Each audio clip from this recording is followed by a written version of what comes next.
The Voice Teacher Podcast. Hello and welcome to the Voice Teacher Podcast. I'm Aimee Geddes here with Sam Johnson. We are voice teachers. Woo! This is brought to you by the International Voice Teachers of Mix, a worldwide organization of incredible voice teachers who have the common goal of bringing people together through music and teaching good singing. Speaking of good singing, this was quite a week, wasn't it, Sam, for lessons? Quite a week. Just one Why of was those. it quite a week? Well, you were telling me you had breakthroughs with your students. And I mean, my studio is called Breakthrough Studios because for that very reason, for those moments when you're like, yes, you did it. And you've been struggling for so long with the same person. And you're just hoping that they're going to figure it out. You're just like, this has got to do it. This has got to be the thing. And then you'll stop even paying attention and you're just like, fine, just do. And then it clicks and you're like, And then it clicks. You did it. You figured it out. I'm so proud of you. So tell me about your experiences. Yeah. So just in the last week, it feels like I've had a few students who I've been working with for quite a while at this point, that just the concepts that I've been kind of identifying as like important from the beginning just finally started clicking together. And so it's been really interesting because with some of them, apologies for those listening if you identify yourself, but I was getting discouraged sometimes of like, am I doing the right thing? Am I making the right choices? Is this person getting value from their time with me? Which kind of goes into the imposter syndrome stuff we've been talking about lately. I think that just recognizing they continue to come back. We are talking about like the blocks. I think that's a really important thing. It's not just like saying, okay, yeah, everything is working, obviously. Ha ha ha. It's no, this is tough. I'm not sure why this isn't working. This is kind of where I'm identifying things, and just being honest about where I'm at, I think kind of lets people get their guard down a little bit. What do you think? Oh, I totally agree. I think, as we were talking about show titles and saying, are they stuck or are you? And sometimes it's both. Sometimes it's an ego thing. Sometimes they think that you've taught them all you can and you don't have any more to offer them, which is never true. And it's really sad when students get to that point because then they start being unteachable. And that's the point when they often need to go to somebody else because mentally they've moved on, even if you have a lot to give them. We've all had students like that where they kind of think they know it all and they stop listening. Doesn't matter what you tell them to do, they're not going to do it, or they're not going to try because they don't believe you anymore, which is fine. Everybody kind of has their personalities that click. It's nothing personal. It really is not you. It's just you together are not good. And then I think there are those times when you're stuck as a teacher because, like you say, you've exhausted everything you know to this point, and you just don't know what to do next. And that's okay. A lot of times, we all get there. Around those times, I've grown really fond of saying, hey, maybe you can go have a lesson with Dean or with Terry or with this person or whatever, and just see if anyone has a slightly different language that kind of gets them in a good place.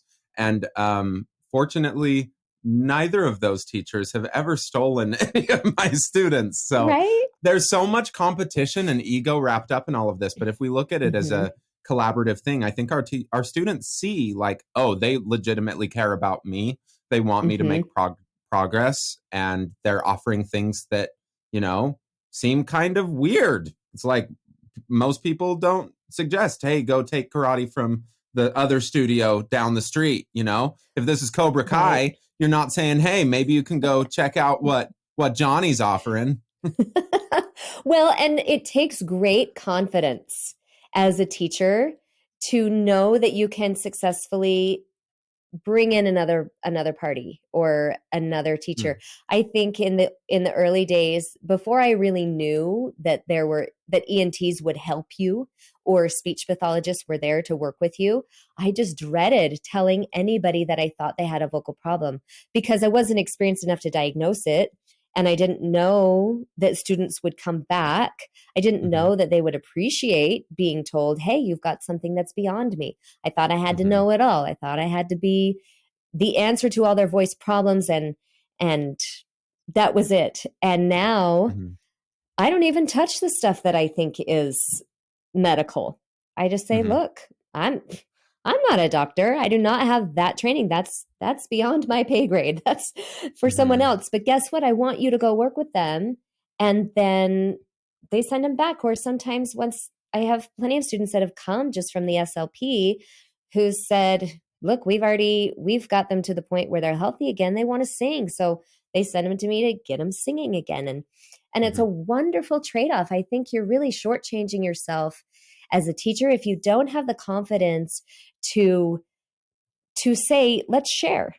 Mhm. Let's work on this together. This person needs a team, and they need to know that we care about them holistically as a Mhm. singer and as a person, and we want to get them the results. That's why we're here. They end up trusting you more, and your studio grows. It never shrinks Absolutely. when you acknowledge that you don't have all the answers. Is what I Yeah. found. Yeah. I totally agree. And I think that just music and life in general is better when it's collaborative. And this Yes. is a chance for us to be collaborative. One person stands out that I had this week, and I see her every 2 weeks, and we've been working together probably 3 years at this point. Hmm. Before she came in, she had had a history of nodules, and you Hmm. could hear it in her spoken voice quite well. Yeah. Like it was a pretty dysphonic sound. So I did all of the kind of go-to things of, okay, let's just see if we can get a nice clear head voice. But she also had quite a bit of training in more of a classical way, and so her Hmm. head voice, she felt very comfortable in it. And so Mm. like even trying to get a clear sound in her lower spoken register was like almost impossible. And so for the last few years, I've just been kind of bouncing back and forth of like, okay, you are a performing artist, you Hmm. have fans, you have to perform. How can we get you singing something this week that will probably let you at least finish your set, while also respecting the idea that we don't want to introduce more of these habits, and some of the habits that you've used Right. up till now to just get through it have left you with a temporary injury. I felt some relief because she had worked with ENTs before. And so I knew she was willing to go back more. And she has kind Hmm. of checked in over time. And they have said that things haven't really been at least getting worse. So, I'll take that. But a few months ago, she took a voice lesson from another teacher in her country, and it went really, really well. Like I don't think that teacher was like a real mixy identifying teacher or anything, but that she does work with some like more hardcore kind of singing, heavy Mm. distorted singing. And Hmm. she focused on like some breathing stuff, which I do some of, but I mean, it's definitely not my go-to thing. And then she came back, and it's like everything that we do now, the same sort of exercises that we've been working on for 50 lessons, suddenly totally different result. Yeah. Oh, that's so exciting. Well, and it's so nice to get that missing piece. It's Mhm. okay if somebody brings the missing piece, Mhm. because you've already given them like 90 pieces, Mhm. and if they need Or at one least been able more, it's to okay. point out like, "Hey, you can recognize these pieces." Like, I Yes. think that those skills are really undervalued. It's like, "Okay, I need to give more, give more, give more."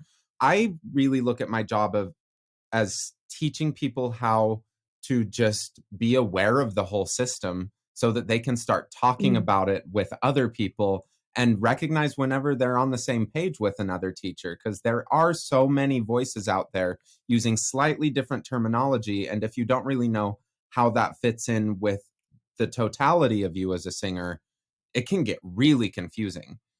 Yes. Agreed. Agreed. Oh, language, all the things we need to do a show on just Oh my semantics, gosh. right? Yeah, yeah. I want to share a couple of success stories too from this week. I had a couple lessons that were like best ever. I mean, for that student, and it was Mhm. thrilling. And now this student actually, she came to me from another teacher because she was moving and so needed to do online lessons instead of in person.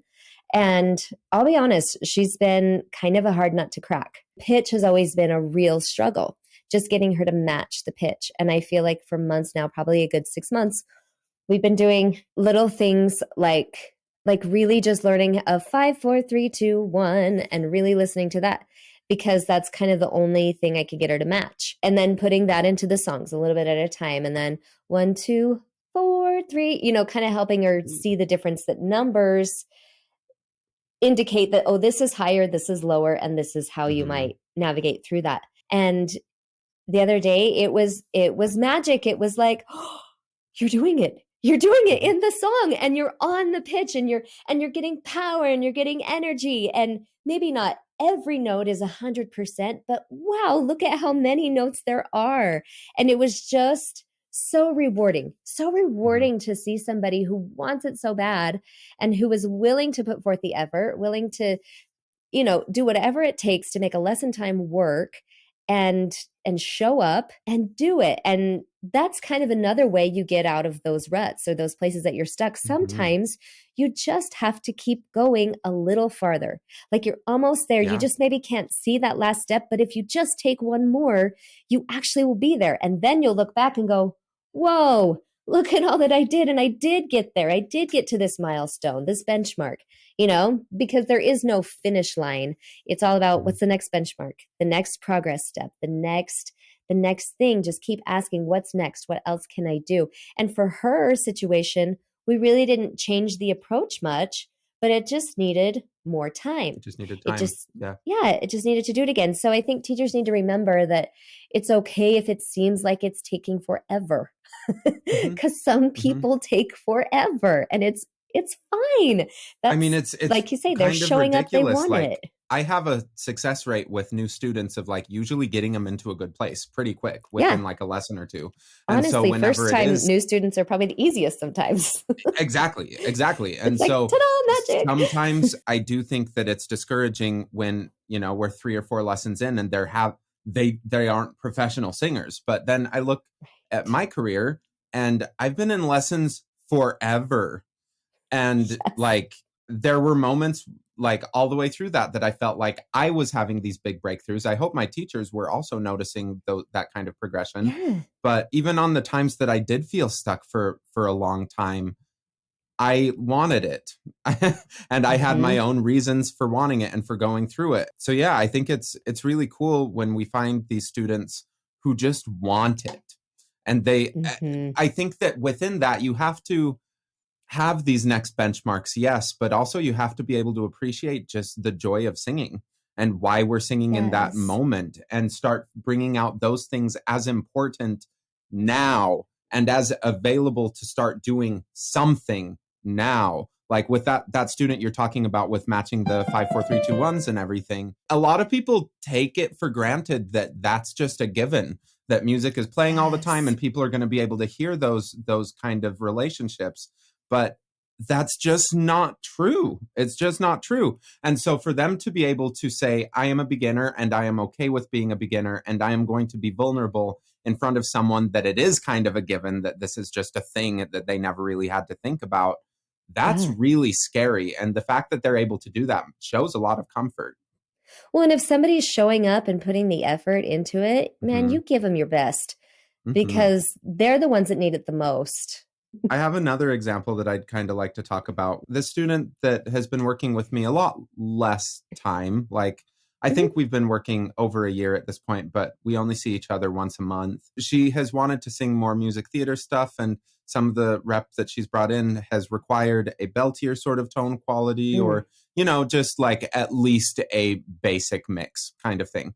And she didn't really have a trained voice, but she has sung a lot. Again, I just kind of went through, let's find the basic things that I think will work. Let's do bottom up kind of stuff, see if we can get things working really well. But it felt like she was never able to really give the kind of energy that a sound in that part of your register needs to get over that threshold and sound stable. And so we've just continued working on it. She's done shows through this time, and she's worked through things, and she's obviously progressing in these ways. But my initial evaluation, it feels like there's this big hole still that we're just like filling all of the stuff around this circle and hoping that someday it can just start filling in a little bit more. And it's valuable to go with all of that, but I definitely still see this big circle. And it's easy for me to be like, this isn't working. Like, why isn't this working when it's obviously working? We're still filling in this thing. It's just my spotlight's on a different place. But a month ago, we had a lesson and she felt comfortable enough telling me, after I asked her to like get angry and see if we can use anger to start getting things together, that she doesn't feel comfortable getting angry. That like at some point in her life, it was unsafe to be angry. And so her body just won't let her do it. I thought, okay, that's totally fair.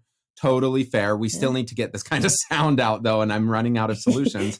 So we started doing more just character work and like working through a Wicked song. And she was able to put herself into Elphaba's shoes and just be like really pissed off at Fiyero. Just really, really mad. And was she committed. Singing No Good Deed? Of course. Yeah. Yeah. Okay. Yeah. And so like the music gave her that safe space to feel that. The distance from her perception of self let her kind of play with those emotions. And then after, she said like she physically had not felt that in years.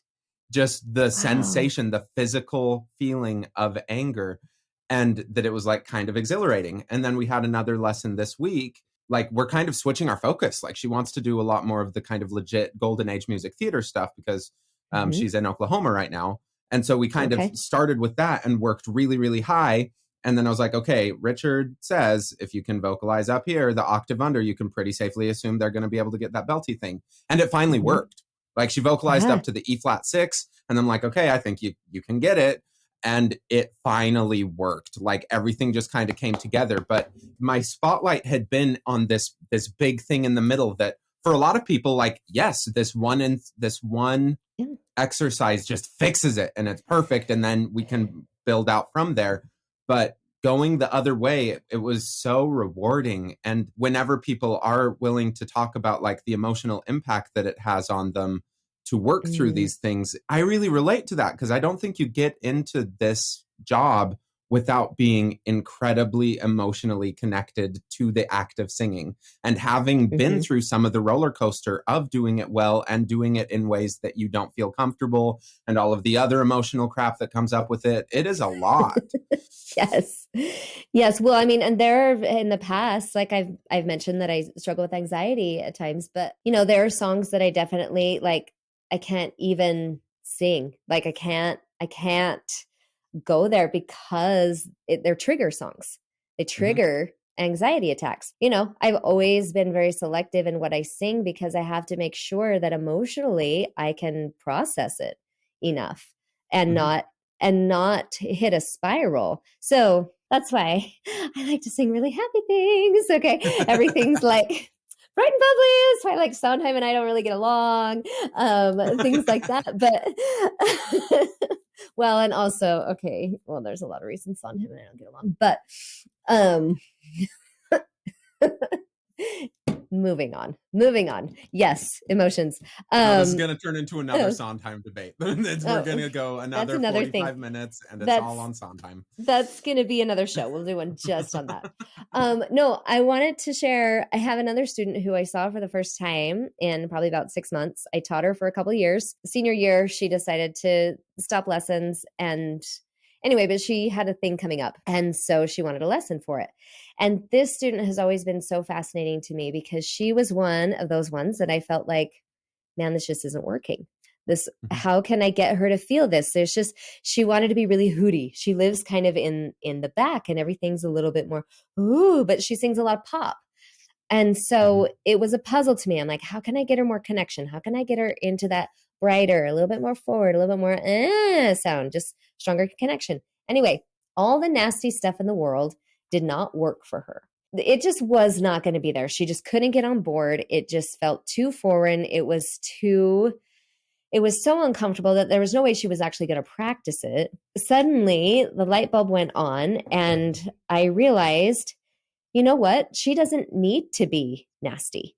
She doesn't need a bright really bright forward sound. Mhm. That's not really going to serve her. So I found that if I had her do a lot of actually increase the hootie exercises, increase the Mhm. goo, goo, goo, goo, goo, go, go, go, she was able to get a wonderful mix, connect all the way up. She still kind of hangs out in that little bit darker, but it's beautiful. I mean, she can riff all over the place, and she just does these great songs. When we came back in, the only thing that was missing was the bottom was just a little shallow. So Mhm. we were able to give her just a tiny bit of kind of exercises, nas, but they didn't have to be overly nasty for her to connect up, and she was good to go. So Mhm. it's kind of amazing to me that sometimes what you think is the problem is actually staring you right in the face, and you can use it to solve the problem. Yeah. What you think is Yeah, the I problem love is that. actually the solution, because it's Oh, so yeah. easy to get Yeah. I mean, that thinking it definitely has to be happened this with me way. for a while where I mean, I'm a chess puller by nature, chess puller by heart. My larynx was, all the way up in my mouth most of the time. So early in my It was career, like on it the was a floor, lot of just hootie stuff. Yeah, it was all the way gone. It was in front of me. it was And I like was throbbing. exactly, yes. When I started playing with more like nya nya kind of sounds, high larynx sounds, a lot Mhm. of stuff clicked in, and like nasal sounds, it just seemed to get me to at least be able to make sound up in that range. And as soon as I was Mhm. able to do that, even though there was a bunch of extra tension and stuff for sure, I was like, oh, there's this whole piece that I was avoiding. And I do think that a lot of times when we see something that is an obvious thing that we need to work on, like Right. not taking away from that, we do kind of just hyper focus on that. And as soon as you do something else, even recognizing maybe this is going to cause some of its own problems, maybe at least the awareness of that will fill in some holes. Because yeah, that was a massive thing for me. And Yeah. we know that you can sing with a high larynx. You can do it. Like people can do it. It's just hard. And it doesn't sound as good a lot of the time, but people can get away with it. That's And true. so sometimes like recognizing, okay, yeah, I know I hold this to be a marker of really good singing. I don't care right now, is the best thing that you can do for your sanity and for the student. Right, like trying to Yeah. achieve this one perfect ideal is just silly, because there's so many beautiful voices and so many ways that singing can be Hmm. beautiful. When I was in Hmm. college, I had this sweet roommate who's the one who told me, you've never arrived. And I went, what? But I had this ideal of there is one right way to sing, and I thought I was doing it, and that's how everyone should sing. And so yes, I judged every other singing that I heard off of that, not taking into account the emotional connection, the different colors, the beauty and of the whole spectrum. And she said to me, she's like, well, there's not just one right way to sing. And it just blew my mind. I mean, I was 18, so a lot of things blow your mind at 18, but it was just so, like, and I didn't believe it. And then another voice teacher in college said the same thing to me. There's not just one right way. And I was like, no, there is a right way, and this is it. And yeah, after a while I kind of went, oh, yeah, they're right. There's lots of beautiful ways to make sound. And now having a greater knowledge of the understanding of the mechanism and the acoustics, and just, oh, well, these are the principles that govern the voice. Use them how you will to get the sounds that you want. This is Hmm. what's happening. Go for it. Use all the sounds, use all the things. Maybe yodeling is perfect if you're in Bright Star, and Hmm. that would be awesome, but maybe it's not going to work so much if you're like in Jekyll and Hyde, or if you're in Oklahoma. Well, maybe Oklahoma, you could use it for sure. Slight But side note with this, yeah. Steve Martin, Bright Star, he and Martin Short hosted SNL this past week, and they Oh, did the funny. stupidest thing I've ever seen on it. It felt like, do you know White Christmas? Yes. Of course. Yeah. Who So doesn't they know White basically Christmas? recreated a lot of people, so many people, but they like Really? recreated the train scene where they sing Snow, and it Uh-huh. felt like they barely changed any of the lyrics and that they were just like putting on the scene. It Oh was my kind of goodness. ridiculous. I'm like, I gotta go find who that. is this for?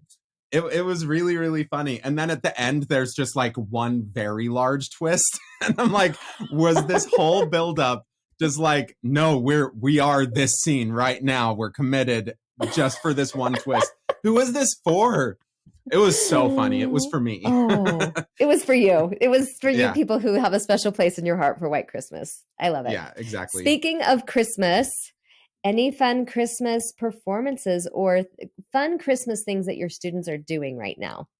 I'm doing a recital on Sunday, actually. Yay! I know that this is probably coming out in February or something, but yeah, we're doing a recital this weekend, and it's fun. Like maybe about a third to a half of them are singing Christmas tunes, and some people who have not performed in my recitals before finally seem to be a little bit more comfortable doing that. That's awesome. I'm going to have to pick your brain and figure that out. I just only have my local students perform, and I have enough that are local that want to do it, that, this year I'm borrowing my friend's stage in her basement. She has like an actual stage down there. It's so fun. And I'm like, this is just going to be a mid-year recital. Whoever wants to do it, it'll just be for fun.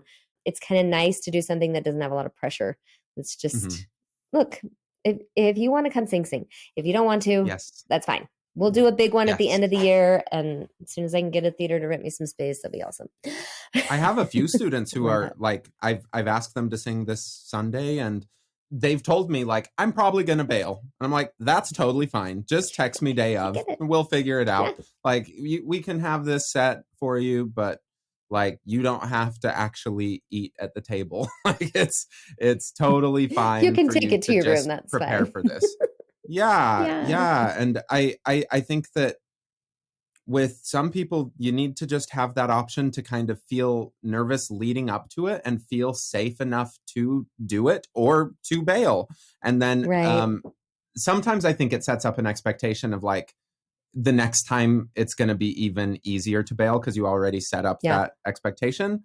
But for some people, you just need to read them of like, no, it's a big deal for them to even say, I might do it. That's the win already. You have already won. If you perform, that's gravy. Well, my first years of teaching, I didn't know how to handle these situations. And I would try to like force my students to perform. I was like, there's no backing out. Like you said, you're going to do it. You're going to do it. And you're here. And I had lost a few students that way by being too forceful and not recognizing, like you said, I wasn't reading their need and their fear. But I had this one student who, oh my goodness, bless his heart, he is still dear to me when I think of him. He was just so small and so terrified of everything. And he would come, and I wondered if lessons were doing anything for him. He would come to the recital. He couldn't, I don't know if he ever actually sang in the recital, but afterwards he would sing like just for his mom in that space. And it was huge for him. Yeah. It was huge. I have a thing on my shelf that says he made me like, I don't know if he made it or bought it or whatever, but it's a little woman with holding a little microphone, made out of clay. And it says world's best voice teacher. I'm like, that has stayed up there for years because he was one of my very first students, like 2004, it was just, So those special moments, you just don't know what you're doing for somebody and what it means to them. So just, give them the space. It's good. Let them do it. If they just can't, they just can't. With all of this. That's the key with all of this is give them space, show you're supportive, take time, take your time, continue having open dialogue so that people know where you're at, what your goals are, where they're at, what their goals are, and you can talk about any time that there are frustrations. That's so important because sometimes this is a journey that will take years. And for some people, it's not worth it. Like, I think it's also fair to admit for some people, it's just straight up not worth it. This is a lot of work. It's a big commitment, and that's fine. But for those of who it is worth it, they'll continue showing up. And as long as you're kind of versatile and patient, you'll probably see some good progress someday. Someday. You will see some kind of progress every day that you keep showing up to your studio. You keep showing up to your students because, just like it's a journey for them, it's a journey for you on the teaching end of things. It's definitely not like a short term. Okay. I do like that one. I like that. Yeah, so you like That's it when he just sometimes- does the lyrics? Yeah, like when he collaborates with Bernstein, that's okay. Oh, come on. And Okay. and you know We what? I have do to kind of go like before Saturday we fight. night. We're going to fight. Okay. What? Oh, it's fine. Saturday night. That Sondheim show that was never released because they did West Side Story instead. Yeah. Okay, we'll come back to it. We'll get into it's the fine. weeds of this, but thank you so much for watching. Thank you for listening. You guys are the best. We just love having Y'all an are the audience. Yes. Yes, it's wonderful. If you have any questions for us, please leave some in the comments of wherever you're watching this, or find us at our websites, breakthroughstudios.com. Is that it? Do I remember it right? Breakthrough-studios.com. So close. Good That's job. the one. And vocalease.net, which is a pun that some people got and some don't, but it's EASE. So go find us and ask us questions. And if you want to get really nerdy about some things, go check out ivtom.org/events and get some recordings from our past conferences and listen to people who are wonderful at what they do talk about the weeds of all of it. And being nerdy is the best. I feel so cool when I'm like nerdy. I'm like, it's fun. I'm pretty smart. And then I talk to someone else. I'm like, shut up, baby, shut up. It's time to go. Thank you for listening to the Voice Teacher Podcast, brought to you by IFTOM, International Voice Teachers of Mix. Your co-hosts are Sam Johnson and Aimee Geddes. Learn more about IFTOM at iftom.org and find Sam Johnson at vocalese.net and Aimee Geddes at breakthrough-studios.com. Voiceover and theme song by Maz Mazak, and this podcast is edited by Amber. You have been listening to Ah, the Voice Teacher Podcast.